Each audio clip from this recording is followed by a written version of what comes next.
So I binged every single episode of Devilman Crybaby in one sitting. This is what happens when they drop all 10 episodes of a series that's very much hype. I binge. Very, very ugly.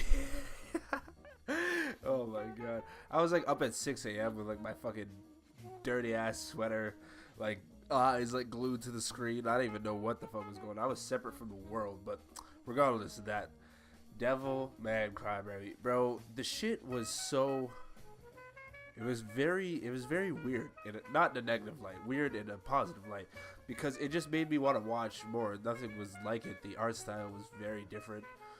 The story had a very unique premise, but yeah, I was very much addicted to watching episodes. I really could not stop. I had the option to not stop, so I just went ahead.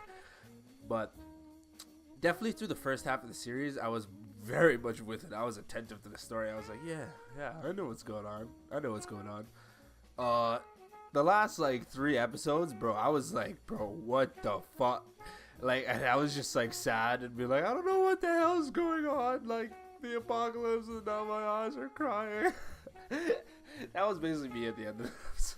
But I wanted to make this video not talking about the series because many people have done that already. I wanted to talk about these lit individuals that took me out of the serious situations.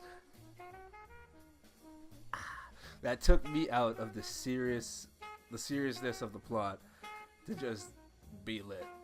ASAP Wamu and the gang are definitely lit, and I promise I will not say lit for the rest of this video.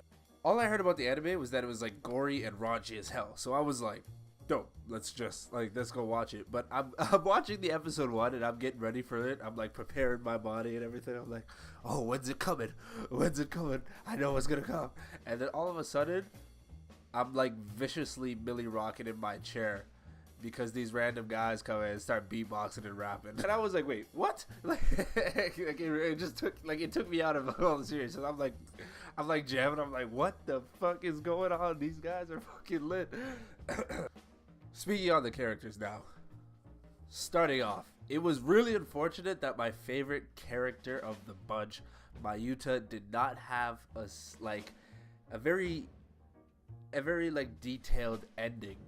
And I'm sure the manga will probably explain what happened to him more, but bro, I was confused, and I liked his character a lot, mostly because like when I sleep, like I have to sleep like this, so when I take out my hair in the morning, we kind of have similar shit going on. Then tried to mess with his boys by calling the cops because of that devil. Then got randomly offed by the chick, and there is no confirmation on whether my boy got to smash or not. What the, like, just a very like ambiguous nude like foot shot, like where you see his feet on the like ground and the fucking hand is like done. Like that was all we got. Then she just ends up being one of the final deaths, and then he's not mentioned throughout of the, like he's not mentioned, like he's not, like she doesn't have a flashback of like why did I do that to him? No, nothing. It just shows she just dies and doesn't mention him. She didn't give a, yeah, his verse to Swerve the Train, it was very nice. Like you could tell he had like very much a lot of feelings put into that. That's why I would have wanted more out of his character when he was possessed by a devil, to see the negative shit that he was thinking. Maybe the reason why he called the cops on his friends was because he was envious of them for some reason. Wamu was a dope character too. When he was first introduced, he was the one who started off the rap group, and his flow was crazy, and you could definitely tell that he was like the leader of the group. And being the leader of the group, he definitely was like the most fleshed out character of the bunch. We definitely knew he had feelings for Miki, but unfortunately we know it's Miki XTA all day. Yeah, when he was literally almost shot for like just having a misunderstanding, and of course he had to be the guy with the hat backwards and the chain, but then it ultimately resulted in the cops almost also shooting Hiei because they thought they had a gun in his pocket, but it turned out just to be the recorder that he uses to record the group's raps. And Hiei, the beatbox man, I don't think he had one bit of dialogue the whole series. Like somebody fact check me on that, like just to see if I'm right or not. But I really don't think he talked once. But it's ironic the fact that the guy who doesn't talk was the guy that beatbox and basically sets the tone for all like the creative freestyles they do, you could definitely tell like that there was a lot more to him. And again, it was 10 episodes, so I wasn't expecting them to flush out every single character. We got every bit of backstory, and like, this isn't My Hero Academia. He's the creative weird guy, so I found that to be cool about him. Gabi was the rowdiest guy of the bunch. Gabi, like, when he fought, he just looked like a badass at his ending, and man, that was... Whew. But we didn't get much from him besides, like, cool character designs and dope verses. Like, we didn't really get much. Just like Gabi, Babo, we got cool verses and